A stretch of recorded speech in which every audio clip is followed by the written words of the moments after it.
इस वक्त दुनिया में दो जंग छिड़ी हुई हैं। जी हाँ, एक जंग तो है जो वेस्ट एशिया में लड़ी जा रही है। ईरान, इजराइल और यूएस सभी इसमें इन्वॉल्व हैं। और दूसरी जंग इस समय लड़ी जा रही है मार्केट्स में, ग्रीन और रेड के बीच में। जी हाँ, लाल रंग थमने का नाम नहीं ले रहा है और मार्केट में रीसेंट हाइस से करीब 15% की गिरावट हो चुकी है। ऐसे में निवेशकों को क्या करना चाहिए? क्या हम बॉटम के करीब हैं या अभी मार्केट में बड़ी गिरावट बाकी है? और अगर आप इन्वेस्ट कर रहे हैं तो कहाँ इन्वेस्ट करें? इन सब के लिए बात करने के लिए हमारे साथ एक खास मेहमान जुड़े हैं। Ashika global family office services के को-फाउंडर अमित जैन हमारे साथ जुड़े हैं। अमित जी, स्वागत है आपका senior thank you Anuj cinemas भाई। के इस पॉडकास्ट में। तो अमित जी के बारे में कहा जाता है कि ये मार्केट में काफ़ी बिग एंड बोल्ड कॉल्स लेने के लिए जाने जाते हैं। तो सबसे पहले उसी से शुरुआत करते हैं। क्या आपकी बिग एंड बोल्ड कॉल ये है कि मार्केट में बॉटम बन चुका है इस समय? मतलब मोटा-मोटी 500 हज़ार पॉइंट तो देखिए इधर-उधर कभी भी हो सकता है। लेकिन एक रफली मान के चलें कि साढ़े 21,000 22,000 के करीब क्या एक लेवल्स नहीं टूटेंगे या वो रिस्क रहेगा? I think 90% I can say yes. हाँ, these are the sacrosanct level. उसके बियॉन्ड मार्केट में नीचे जाना will be a compelling buy for us. Hmm, so Indian market काफ़ी हद तक अनुज भाई लगता है कि बॉटम आउट हो चुका है, बट एक ही कैवेट है, हुँ, और वो कैवेट है यूएस स्टॉक मार्केट। हुँ, तो यूएस स्टॉक मार्केट हमारे व्यू में अभी तक बॉटम आउट नहीं हुआ है। नहीं हुआ है। ये यूएस मार्केट एक ऐसा स्टॉक मार्केट है जहाँ नैस्डैक का अर्निंग यील्ड लगभग 3.5% है, और जो 30 ईयर जी सेक है हुँ, गवर्नमेंट का, वो आपको 4.5% का रिटर्न दे रहा है। हुँ, बॉन्ड मार्केट 4.5%, जो safest asset class in the world है। इक्विटी मार्केट 3.5% का अर्निंग यील्ड दे रहा है। तो मुझे लगता है कहीं ना कहीं ये जो डाइकॉटमी जब खत्म होगी हुँ, और यूएस मार्केट में एक वैल्यूएशन फेयर आएंगे, हुँ। तब हमें लगता है कि यूएस मार्केट बॉटम आउट होगा, और तभी काफ़ी हद तक इंडियन मार्केट भी बॉटम आउट हो जाएगा। लेकिन उससे पहले इसका मतलब आप कह रहे हैं कि अभी भी मार्केट में पेन हो सकता है और ख़ास तौर से अगर ये मूव आया तो क्या डॉलर रूपी जो है वो और बड़ा मूव दिखा सकता है, एफआई की सेलिंग बढ़ सकती है। इन दैट केस मतलब एक कहीं न कहीं एक सेंस ये बन रही है कि क्या एक आखिरी वाली गिरावट भारतीय मार्केट के लिए अभी भी बाकी है फिर? I think if I can say a bold call, yes, hmm, but it's a good time to accumulate. So हाँ, यू सेड अमित भाई बाय करना है, हाँ, तो बाय नहीं करना, भी एक्यूमुलेट करना है। केवल ओके, क्वालिटी स्टॉक्स को आपको एक्यूमुलेट करना है। हाँ, to give you F I stats, hmm, 2022 से लेके हुँ, और मार्च 2026 26 तक तक हाँ, एफ ने लगभग 10 लाख करोड़ का माल बेचा है। हाँ, हाँ, 10 lakh crore is a huge number. हाँ, फिर हम 2008 में, उन्होंने अक्टूबर 2008 में 60,000 करोड़ का माल बेचा था, तो निफ्टी 50% टूट गया था। हाँ। ठीक खैर है। वो मार्केट अलग थी, हाँ, अब ये और ये मार्केट मार्केट अलग है। बिल्कुल अलग है। हाँ, तो 10 लाख करोड़ के बाद भी हम इतने रेजिलिएंट है, 10 लाख करोड़ की सेलिंग के बाद भी। हाँ, तो हमें लगता है कि ये मार्केट काफ़ी हद तक बॉटम आउट हो चुका है। एक लास्ट लेग जैसा आप बात कर रहे हैं, हाँ। मेरा भी व्यू वहाँ पे, और वो इंडिया स्पेसिफिक नहीं है, वो ग्लोबल मार्केट से रिलेटेड है। अगर ऐसा नहीं हुआ तो probably we are the verge of bottom as well.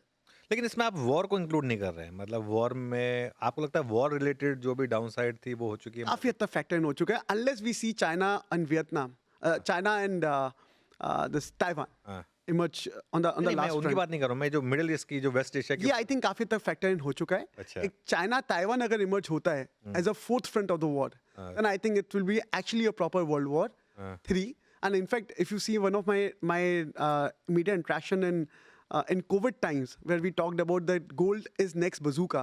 हाँ, This is an interview on 7th July 2020, hmm, when the world was passing through the COVID, and we given that bold call, आप gold खरीदिए, gold में पैसा बनेगा। तब gold का भाव $1,300 N ounce था, जो आज करीबन $5,000 एन आउंस चला गया था। लगभग 400% का रिटर्न रहा हुँ, उस एंट्री पॉइंट से।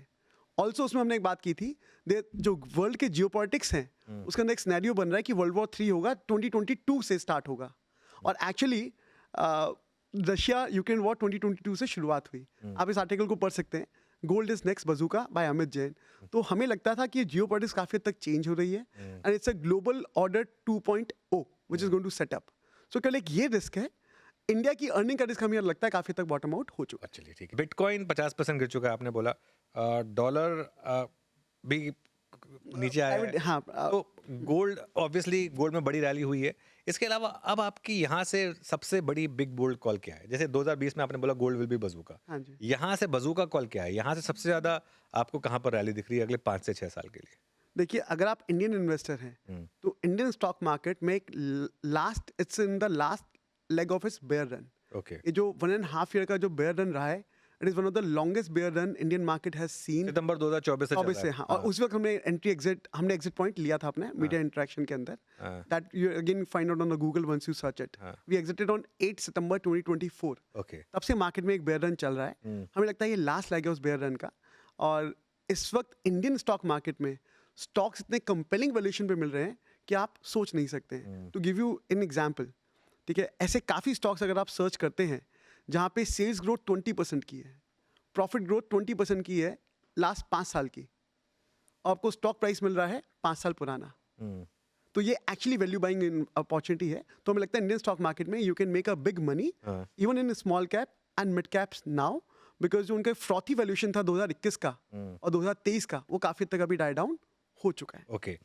तो अभी ये जैसे आप कह रहे हैं कि बाय जोन में नहीं, एक्यूमुलेट जोन में, तो अभी मतलब कितना पैसा लगा दें? 20% लगा दें इस मार्केट में, 25% लगा दें, या और ज़्यादा पैसा लगा दें? Will take a little aggressive view, 40% you can put it now. 40% अभी लगा सकते हैं बिल्कुल, Okay. बिकॉज एक लास्ट लेग बचा है। हाँ। वो भी आएगा नहीं आएगा, यूएस में क्या प्ले आउट होगा, एटलीस्ट आपको ये मार्केट मिस नहीं करना चाहिए। ठीक है, तो 40% अभी लगा देते हैं हम। बाकी के 60% के लिए क्या बड़ी गिरावट का वेट करें या कंफर्मेशन का वेट करें कि बॉटम बन गया उसके बाद लगा? अब बाकी के 60% में भी हाँ। आप 20% के अच्छे ETF, हाँ, आप बैंक ETF ले सकते हैं। हाँ। इवन आईटी पे हम लोग कॉन्ट्रा बुलिश हैं, हमें लगता है आईटी यहाँ से बॉटम आउट होना शुरू होना चाहिए। हाँ। एक रिजल्ट के बाद हमें क्लैरिटी आ जाएगी इन्फोसिस के, जो अभी 10-15 दिन के अंदर आ जाएगा। आईटी ETF में आप लगाएं और ETF को एज अ कैश ट्रीट करें। जब भी आपके स्मॉल कैप में गिरावट आए, आप ETF से उसको एवरेज आउट करें। और स्मॉल कैप में ऐसे काफ़ी स्टॉक मिल रहे हैं जहाँ ग्रोथ मतलब आपका बिजनेस प्रॉफिट डबल हो गया है 4-5 सालों में, पर स्टॉक प्राइस आपको 5 साल पुराना मिल रहा है। तो आप आराम से 40% अच्छे स्मॉल कैप मिड कैप में लगाएं, 20% के आप ETF रखें और 20% गोल्ड में रखें as a cash buffer. Okay. तो ETF और गोल्ड आपका बफर होगा, जो आपका फीडर होगा स्मॉल कैप और मिड कैप के लिए, अगर उनमें डाउनफॉल आता है तो। आईटी पर मैं अपना एक्चुअली अगला सवाल पूछने वाला था। अच्छा, वो आपने प्रीएम्प्ट कर दिया, क्योंकि अगर आप कह रहे हैं कि वो एआई ट्रेड का रिवर्सल है, तो क्या यही रीज़न है जो आप आईटी पर बुलिश हैं? दूसरा सवाल, भले ही अभी प्राइस टू अर्निंग्स काफ़ी अट्रैक्टिव लग रहा हो, लेकिन बहुत लोगों को ये लग रहा है, एक रिपोर्ट भी आई थी, आपने पढ़ी थी आई थिंक 3-4 महीने पहले, कई लोग कह रहे थे कि उसमें टीसीएस का नाम तक लिया गया था कि ये कंपनियां इनके सॉफ्टवेयर की ज़रूरत ही नहीं पड़ेगी, ये सब क्लाउड और इन सब के बाद। तो ऐसे में व्यू कैसे लें कि अर्निंग्स जो है आईटी की यहाँ से किस तरफ जाएंगी? ऐसे में तो प्राइस अर्निंग, अगर अर्निंग्स आधी होगी तो प्राइस अर्निंग आज भी महंगा है फिर तो। आप सही कह रहे हैं। देखिए, एक चीज़ ध्यान रखनी पड़ेगी हमें कि जब भी हम किसी सेक्टर को वैल्यू करते हैं तो हम आने वाले 5 से 10 साल का अर्निंग का व्यू लेके चलते हैं। हाँ। हमारे व्यू के हिसाब से ये जो प्राइस है, ये बहुत कंपेलिंग प्राइस है, at least from a trading perspective. अगर मुझे यहाँ से 20% रिटर्न बनाना है लगभग आने वाले 1 से 1.5 साल के अंदर, at a portfolio level, not at a stock level, at a portfolio level, तो मैं आईटी ETF में इन्वेस्ट करना पसंद करूंगा। क्योंकि जो प्राइस कंपेलिंग, क्योंकि रिजल्ट्स में ये रिफ्लेक्ट होते होते जो एआई का इम्पैक्ट है उसको लगभग 4 से 5 साल लगेंगे। I am asking a question to you now, आपको कोई भी चीज़ अगर एआई सर्च करके देता है, क्या आप उससे पूरी तरीके से ट्रस्ट करते हो या 4-5 बार चेक करते हो आप? नहीं, मैं तो अब ट्रस्ट करने लग गया हूँ। एआई को पूरी तरीके से चेक करने लगे? मैं ट्रस्ट करने लग गया हूँ, अगर क्योंकि आपको क्योंकि मैं इसलिए ट्रस्ट करने लग गया हूँ अमित, क्योंकि मैं काफ़ी यूज़ कर रहा हूँ AI almost on a daily basis. और अब देखिए, शुरू में काफ़ी चेक्स एंड बैलेंसेस किए मैंने, क्रॉस चेक करता था, लेकिन आज की डेट में अब मैं उस स्टेज पर आ गया हूँ जहाँ पर मैं चैट जीपीटी या क्लाउड में जो भी आता है उसको मैं मान लेता हूँ कि ये सही बोल रहा है। आपके लिए हो सकता है परफेक्ट हो, हाँ। बट एक कंपनी जैसे इन्फोसिस और टीसीएस के सबसे बड़े क्लाइंट जो है वो यूएस के अंदर बैंकिंग सर्विसेज हैं। हाँ। क्या बैंक अभी एआई पे ट्रस्ट करना शुरू करेगा? हाँ, वो वो क्वेश्चन थोड़ा मार्क सवाल है। हाँ, वो क्वेश्चन मार्क है। हाँ। तो अभी हम टीसीएस और इन्फोसिस की बात कर रहे हैं। हाँ। इनका मैक्सिमम एक्सपोजर यूएस बैंक्स के और यूएस फाइनेंशियल सर्विसेज से आता है, इंश्योरेंस कंपनी से। हाँ। इन्फोसिस ने अभी इंश्योरेंस कंपनी खरीदी है। क्यों नहीं ट्रस्ट करेंगे आप AI it will take time to get validation, because आप अपने $1 बिलियन एम्पायर को केवल एक एआई के ट्रस्ट के बेस पे आप उसे रिस्क पे नहीं नहीं, डालेंगे। बट इसका काउंटर भी है। हाँ। कई लोग ये कहेंगे कि ह्यूमन एरर बल्कि हट रहा है यहाँ से, और एआई जो है वो एकदम मशीन बेस्ड है, तो ये बिल्कुल गलती नहीं करेगी। 5 साल बाद हो सकता है हाँ। Trust.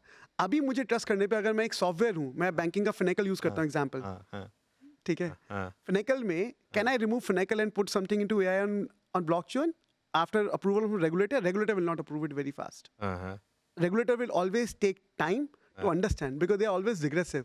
Unless they see a case study of 5 to 10 years of history of successful implementation, they will not approve it. आज तक हिंदुस्तान के अंदर ब्लॉकचेन का अगर आपको अप्रूवल लेना है रेगुलेटर से, you face lot of challenges. So blockchain या कोई भी ऐसी जो नई टेक्नोलॉजीज हैं उनमें अडॉप्शन में समय लगेगा जो लगभग 5 साल का है. इससे पहले आप इस एक रिवर्सल ट्रेड को आप प्ले आउट कर सकते हैं. ये उतना ही व्यू है. आई एम नॉट सेइंग कि आईटी मुझे 10 साल के हिसाब से खरीदना है. फिर आईटी फिर रुक क्यों नहीं रहा है, गिरे क्यों चले जा रहा है? मतलब देखिए अभी जो सेलिंग है, आई सेड 10 लाख करोड़ का सेलिंग हुआ है 2022 से लेके अब तक. एफआईएस को देखिए एक और डायकॉटमी थी इंडियन मार्केट में. 3 साल पहले 3 साल पहले हमने हैंगसेंग टेक इंडेक्स में इन्वेस्ट किया था जो इंडियन ब्राउजर्स में लिस्टेड है. हम ETF में बहुत इन्वेस्ट करते हैं हम लोग. हमें लगता है जो भी ETF वैल्यू बाइंग अपॉर्चुनिटी है, क्योंकि हमारे फैमिली ऑफिसेज जो है वो बड़े क्लाइंट होते हैं.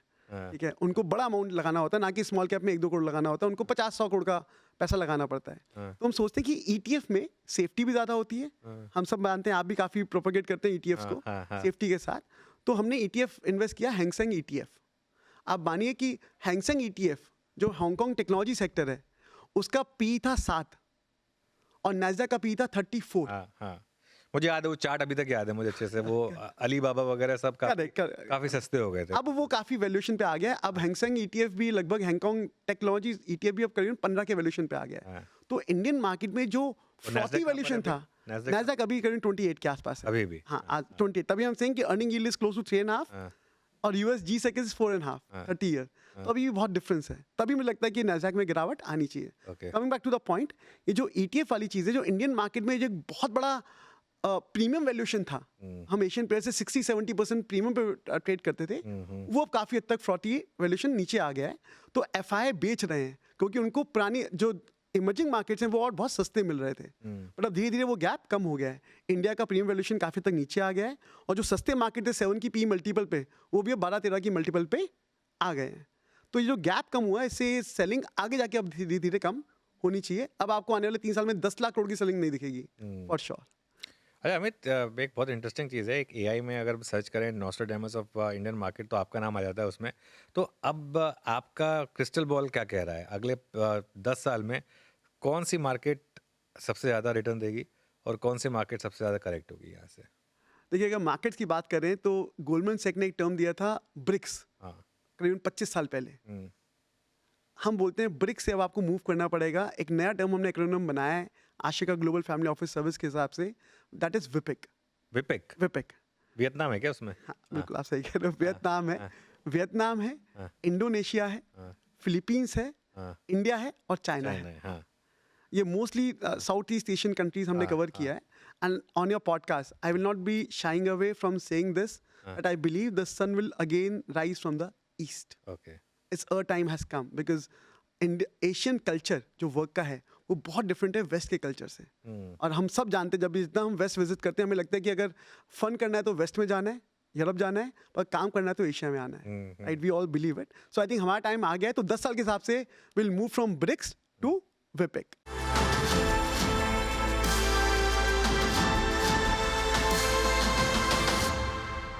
जब भी मैं आपसे मिलता हूँ एक बात आप करते हैं, एक टर्म है मैंने पहले नहीं सुना था, ईगो बूस्टर स्टॉक का. वो क्या टर्म है?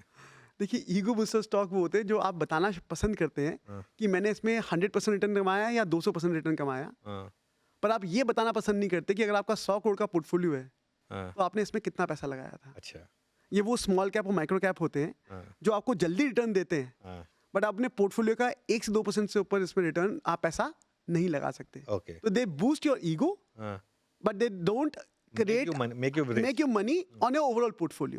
For example, मेरा 100 करोड़ का पोर्टफोलियो है. मैं ईगो बूस्टर स्टॉक में हर एक, मैंने मान लीजिए 5 ईगो बूस्टर स्टॉक लिए, मैं 2 चल गए, 2 में रिटर्न मेरा 100% आया. मेरे पोर्टफोलियो रिटर्न कितना बना? 2% 100 करोड़ के ऊपर. अगर वो डबल भी हो गए तो अगर वो, जबकि मैं 100 करोड़ को केवल निफ्टी 200 के मिस प्राइस स्टॉक्स में लगाऊं, निफ्टी 20 और मतलब 20 में लगा दूं, बैंक निफ्टी 20 में लगा दूं, कभी IT 20 में लगा दूं, कभी PSU 20 में लगा दूं, तो मेरा रिटर्न करीबन 15 से 18% आराम से बन सकता है. तो बहुत फैसिनेटिंग बात कह रहे हैं आप. तो इसका मतलब, आपका कहने का मतलब ये है कि रिटेल को इस चक्कर में नहीं पड़ना चाहिए कि मैं मल्टी बैगर्स ढूंढ लूं.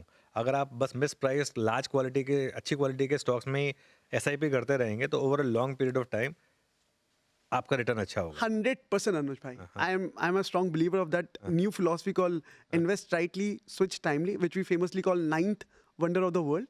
We strongly believe that because small cap में at times आपको invest rightly, comma, switch timely. हमें लगता है कि स्विच टाइमली इज कितने द, कितने टाइम में स्विच करते हैं आप? आई थिंक डिपेंड करता है क्या एसेट क्लास है, ओके, और हर एसेट क्लास में ये चीज़ हर देश पे हर एसेट क्लास में ये थीम वर्क करता है. Okay. For example 1950s to 1980s it was a time for Europe and Japan. 2000 के बाद समय आया चाइना और इंडिया का. इकोनॉमीज में भी साइकिल वर्क करता है, प्रॉफिट में भी ये साइकिल वर्क करता है. जैसे टाटा ग्रुप में 2000 में सन 2000 में टी से शुरुआत करी, और टाटा मोटर्स और टाटा स्टील है 1930s के 1920s के. आज टीसीएस का मार्केट कैप एक तरफ और टाटा ग्रुप के सारी कंपनियों का मार्केट एक तरफ लगभग बराबर सा था एक साल डेढ़ साल पहले तक, राइट. तो टाटाज ने भी स्विच टाइमली किया, उनको पैसा बनाना था. देश भी स्विच टाइमली करते हैं, तो दैट्स व्हाट वी कॉल कि आपको, और ऐसे एसेट क्लास भी स्विच टाइमली होते हैं. तो आपको हर चीज़ में स्विच टाइमली करना आना चाहिए.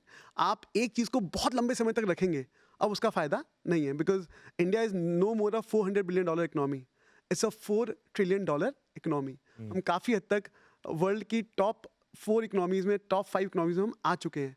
तो प्रोपोर्शनेट, आप जो बोला ना कि मल्टी बैगर मिलेंगे, वो मल्टी बैगर ढूंढने की गलती ना करें.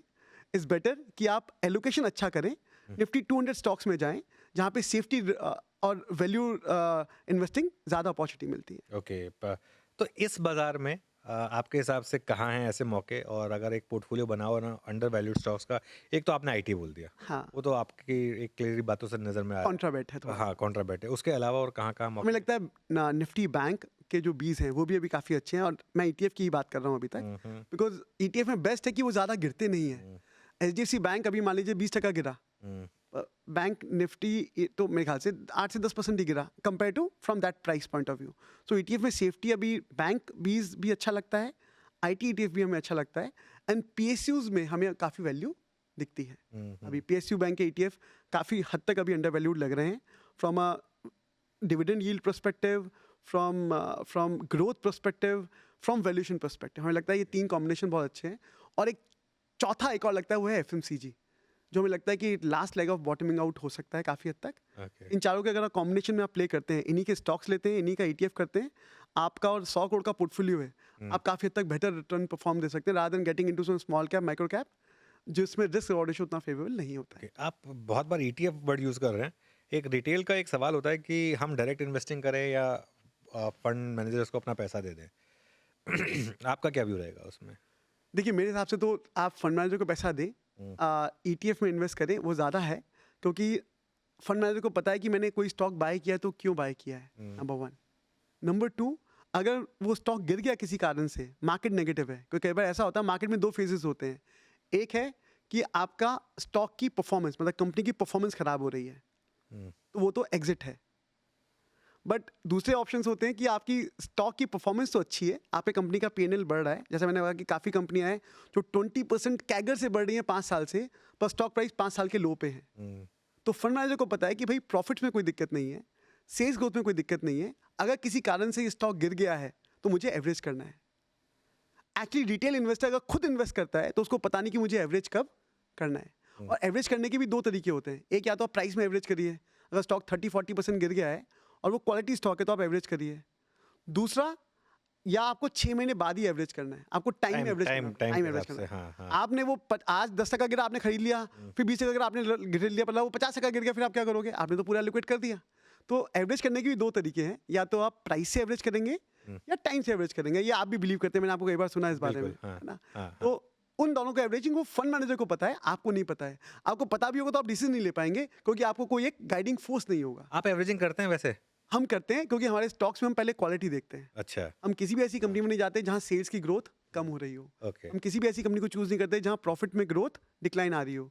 हम ऐसी कंपनियां चूज करते हैं जहां सेल्स और प्रॉफिट तो ग्रोथ में है, हाँ. पर मार्केट खराब है तो हमें प्राइस अच्छा मिल रहा है. तो क्या स्टेज आती है जिसमें आपको लगता है कि नहीं यार एवरेजिंग नहीं करनी चाहिए थी, इसको तो लोवेस्ट भाव पे भी बेच देते हैं? देखिए उसमें केवल 3-4 फैक्टर्स होते हैं. हाँ, सबसे पहले मैनेजमेंट की गाइडेंस. हाँ, अगर मैनेजमेंट ही अपनी कमेंट्री में बुलिश नहीं है, आपको याद होगा 2021 के अंदर एक थीम आया था स्पेशलिटी केमिकल्स का. 10 रुपए का स्टॉक, 20 रुपए का स्टॉक 300 पहुंच गया था. उसके बाद से उसका क्या हुआ? ठीक बात है. ठीक है. एक बार आया था रेलवे स्टॉक का थीम आया था, 10 गुना हुए थे स्टॉक्स एक साल में. हाँ, ठीक है ना. तो जब भी आपका स्टॉक फंडामेंटल से बहुत आगे निकल जाए, it's a time to sell. यह है प्राइस एक्शन के हिसाब से. दूसरा है, आपको लगता है कि मैनेजमेंट की गाइडेंस भी अब नेगेटिव हो रही है, या मैनेजमेंट अपनी गाइडेंस को मीट नहीं कर रहा है, it's a time to exit because the promoter who knows the business वही बुलिश नहीं है, तो आपके और मेरे बुलिश होने से स्टॉक चलने वाला नहीं है। बिल्कुल। दूसरा, तीसरा, जहां प्रमोटर कॉन्टिन्यूसली उसको कैश आउट कर रहे हैं अपनी प्रमोटर होल्डिंग और कम कर रहे हैं प्रमोटर होल्डिंग।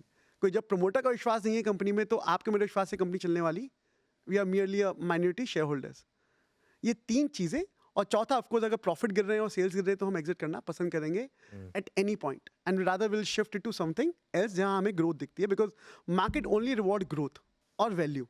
तो जो लोग हायर लेवल पे फंसे हुए हैं, उनके लिए आपकी क्या सलाह है? जो 26,000 के निफ्टी पर लेके बैठा हुआ है, उनके लिए क्या सलाह है? मेरी एक बड़ी पर्सनल सलाह है उनके लिए, अनुज भाई। हाँ। एक तो उनको एक मिथ हटाना पड़ेगा, क्योंकि मैंने जब भी रिटेल इन्वेस्टर से बात करता हूँ, नॉट फैमिली ऑफिसेस, उनको एक मिथ है कि निफ्टी ऊपर जाएगा तो मेरा पोर्टफोलियो ऊपर जाएगा। हम्म, ये एक्चुअली फैक्ट नहीं है, हम्म, ठीक बात है। क्योंकि रिटेल इन्वेस्टर कभी भी निफ्टी के स्टॉक्स में इन्वेस्ट, सही बात है, वो तो मिड कैप स्मॉल कैप में ही होते हैं ज़्यादातर। हाँ, small cap, even micro cap, जो मैंने नाम भी नहीं सुने होंगे, सही बात है। क्योंकि किसी ने उनको टिप दी टेलीग्राम के ऊपर, हाँ, किसी ने उनको टिप, तो हम जनरली कहते हैं अगर आप न्यूज़ पे काम करोगे तो न्यूज़ बन जाओगे। हम्म, तो न्यूज़ पे काम नहीं करना चाहिए। रिटेल इन्वेस्टर के लिए एडवाइस सबसे पहले कि आप न्यूज़ पे काम करोगे तो न्यूज़ बन जाओगे, आपको न्यूज़ पे काम नहीं करना चाहिए। नंबर 2, क्वालिटी स्टॉक्स में ही इन्वेस्ट करना चाहिए जहां आप एवरेज कर सकते हो। अब आप बोल रहे हैं कि भाई आप 26,000 निफ्टी पे आप अटके, पर अगर जैसा आपसे मैं बहुत एग्री करता हूँ चीज़ के ऊपर कि निफ्टी तो हो सकता है 23,000 पे हो, पर मिड कैप और micro cap, not mid cap, small cap और माइक्रो कैप में तो भाव जो है, जो निफ्टी 14,000 पे था वो वाला भाव मिल रहा है। बिल्कुल। हाँ, एम आई फेयर? बिल्कुल। राइट। तो आपको वो चीज़ समझनी पड़ेगी कि आपने किस स्टॉक को खरीदा है, और उसके अगर फंडामेंटल डिटोरेट नहीं हो रहे तो आपको एवरेज करना चाहिए। सेल्स ग्रोथ आ रही है, प्रॉफिट ग्रोथ आ रही है, मैनेजमेंट बुलिश है, आपको एवरेज करना चाहिए। अगर ये तीनों चीज़ें नहीं है तो आप एग्जिट करके लॉस बुक करके किसी और चीज़ में जहाँ ग्रोथ दिख रही हो वहाँ आपको स्विच कर लेना चाहिए अपने पोर्टफोलियो के हिसाब से। ऑलराइट, चलिए हमिद, बहुत बहुत शुक्रिया, मज़ा आया आपसे बात करके, and look forward to our future discussion. But आज हमारे साथ जुड़ने के लिए बहुत बहुत शुक्रिया आपका। थैंक यू अनुज भाई, thank you so much for having me on the show. Thank you. चलिए।